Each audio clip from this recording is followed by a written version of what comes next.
came across this designer. Like it's a pretty important call for me. Here's the hard part. Telling my current mentor. Help me!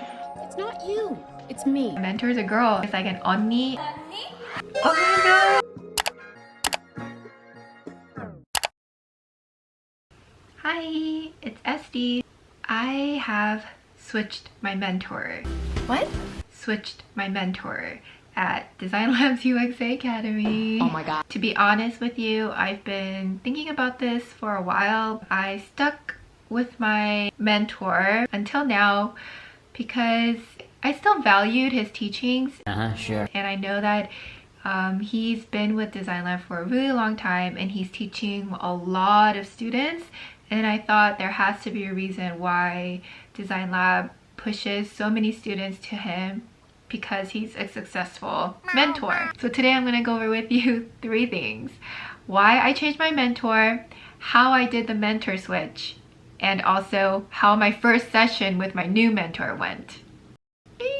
So what made me finally decide to pull the trigger was I came across this designer who is actually currently working on the AR, VR. I saw this person's portfolio and I was like, oh my god, this is amazing. I found out about this person on DesignLab's mentor list, and usually you could search for their contact information on their portfolio. We chatted on LinkedIn and she shared that she's willing to teach me and she's open to teach me about AR, VR stuff or whatever I'm interested that she has expertise in. And so I just saw this as like a really good opportunity. Yeah, I got the green light from her that she's willing to pair up with me as mentor to mentee.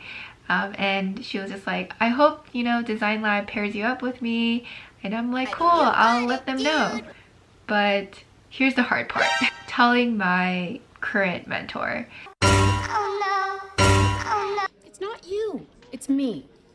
It didn't have to be this hard, but I think it's because I've heard stories of people switching mentors who had him previously, and they were kind of scary. And so because I have friends who shared their personal experiences about it, I was kind of intimidated to, you know, drop the bomb and be like, hey, help me! I kind of want to switch mentor. I'm so afraid. I'm like so afraid of. Because he has so many students that a lot of them just switch without actually telling him the reason why, and he wants to know the reason why. And so this is kind of like a case where it's like, you know, it's not you, it's me. It really is. It's not you, it's me. I just felt really bad because I know that he was trying to be flexible with me in terms of scheduling, personal stuff and everything. He was very patient, and so when I sent him a message, I phrased it to ask if it's okay with him. Initially said thank you for, you know, the flexibility and the patience, etc. And then I decided to be honest with him about running into this designer. And this person is also a mentor at UX Academy, so I feel like this is a really good opportunity for me, and I am thinking about taking it. I hope this is okay with you. And he just said 3 words. He was like, just go for it. Just go for it. Oh, 4 words. I was like, whoa, okay, that was easy. And I did it. I was like, okay, thank you so much. I really appreciate it. And even still to this day, I use the notes he's given me about the design process and everything. And I said thank you. Like, I just didn't know what to say. I was like, thank you for your encouragement and support. And I submitted my mentor switch.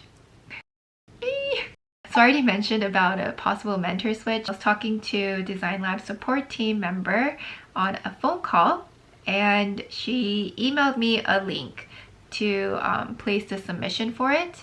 And I basically followed the link, and then they email you that they received your submission for a mentor switch, and you're gonna get a feedback from them within 3 business days.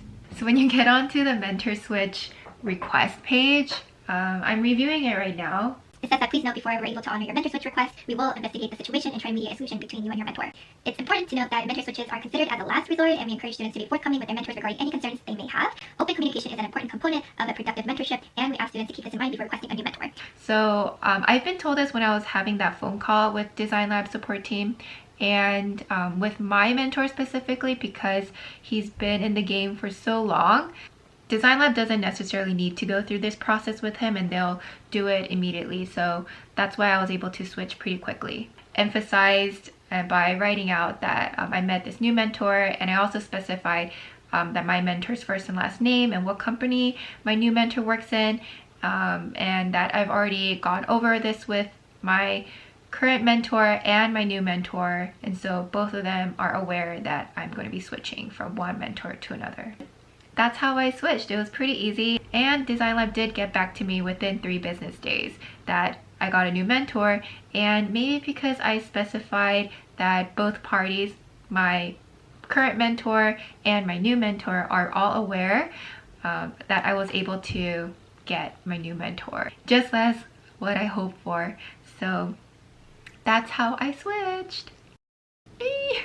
So I wanted to treat my first session with my new mentor like a trial / introduction session, almost a catch-up session of what I've done so far, and also going over what my goals are and what her expectations are for me. With that said, I treated this call like it's a pretty important call for me, because you know, this is going to be the deciding factor if I made a wise decision to switch or not, or if I'm just going to be like back into square one, and I don't know. My current mentor, he's really good, but he's just really like challenging, and a part of me still wished I can see his face, because he only does like voice calls. Still to this day don't know what he really looks like.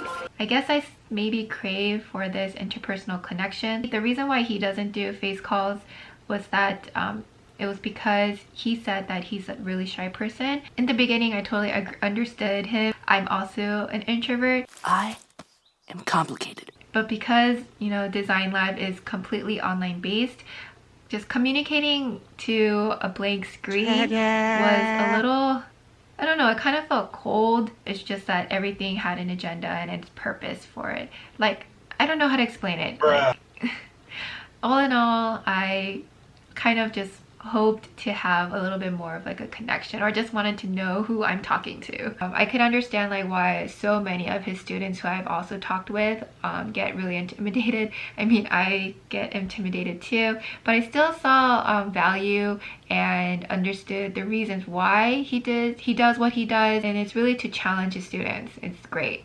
But again, I would have stuck with him if I didn't find this mentor who is, you know, also working in AR/VR. You can ask DesignLab to actually give you one more session, so you don't lose a session just because you're trying to catch things up with your mentor. And with that said, anyways, my new mentor and I, we basically went over an agenda, and we first talked on Google Hangouts, and then we switched to Zoom because screen sharing didn't really work on Google Hangouts for some odd reason. So the 3 things that she recommended to me, first one is this book. It's Steve Krug's Don't Make Me Think. Pretty sure you already know this though. And the second thing is a YouTube video. It's a TED Talk called Fake It Till You Make It. I'll link it below. I haven't seen it yet. I plan to see it maybe tomorrow morning when I go for a walk. She was like, yeah, like if you're struggling and you feel like you're not adequate enough, then watch this. And honestly, make yourself busy, create goals so that you're too busy to allow negative thoughts into your head. And thirdly, she recommended this link called growth.design. And she brought this up because I was talking about storytelling and how I want to get better at it. And so she provided this as a point of reference that to just like look on it, browse through it. So I also haven't looked at this myself yet, but I'll link it down below so that we can look at it together and, I don't know, explore together, since you're already on my journey, so might as well. Those were like the 3 resources that she provided me, and the one final tip she gave me before we ended our call. She mentioned something like an app critique session, which is popular on large tech companies. I should look at my phone and see the apps that I currently use and critique them, understanding like what works and doesn't, and what are the potential problems, and how I can improve them, how I can make them better, how I would make them better. Yeah, get used to practicing that, and I thought that was a really good tip. Overall, I ended the meeting feeling thankful. My new mentor asked specific questions about, you know, my goals, and also told me to write them down and reflect on them periodically, whether if it's every 2 weeks, every month, analyze if I've met those goals to see what worked and what didn't, and just basically improve and continue to grow like that. She also told me not to limit myself because she sees a lot of potential in me based on like my aspirations. And so she told me to kind of be out of the box, not limit myself as a UX UI designer, and to expand my knowledge in UX. I really liked this advice because I haven't gotten this advice from anywhere else. And so I really like her approach in this innovative thinking, which goes to also show that maybe this is a really good fit for me of changing my mentor.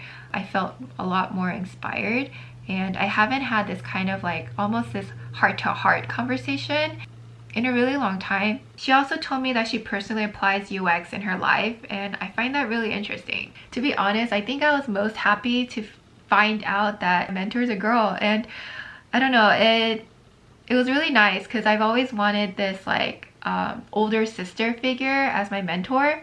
In Korean, because I'm Korean, older sister is like an 언니. I think I'm just more comfortable with girls, to be honest.